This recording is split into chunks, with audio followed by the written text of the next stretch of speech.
Asset allocation. This is probably the most important video I'm going to make.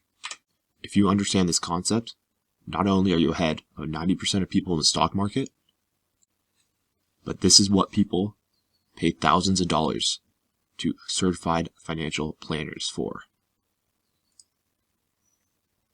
So what is asset allocation? An asset is something of value that you own. In the case of investing, it can be a stock, a bond, real estate, or commodities such as gold or silver. Allocation is simply the percentage of that asset your portfolio is holding. This chart here is the key. Almost all professional financial planners use a very similar chart to set up their clients' portfolios, and they charge them thousands of dollars to do so. So how do we use this chart? If you look here at the top, it has age, the percentage you want in stocks, and the percentage you want in bonds. To take an example, let's go to age 35.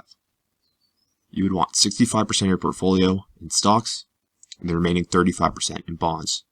You see, as you get older, the percentage in stocks goes down and the percentage in bonds go up. That's because as you get older, you want to take less risk, and stocks are generally thought to be a riskier asset than bonds. It's really that simple. Now understand, this is simply one option for asset allocation.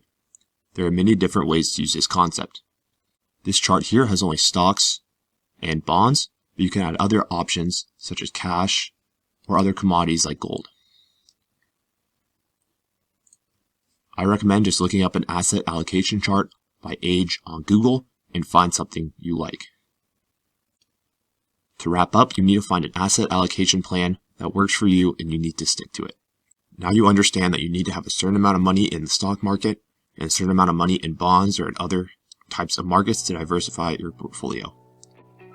Over the next few videos, I'll show you how to do that in the proper fashion.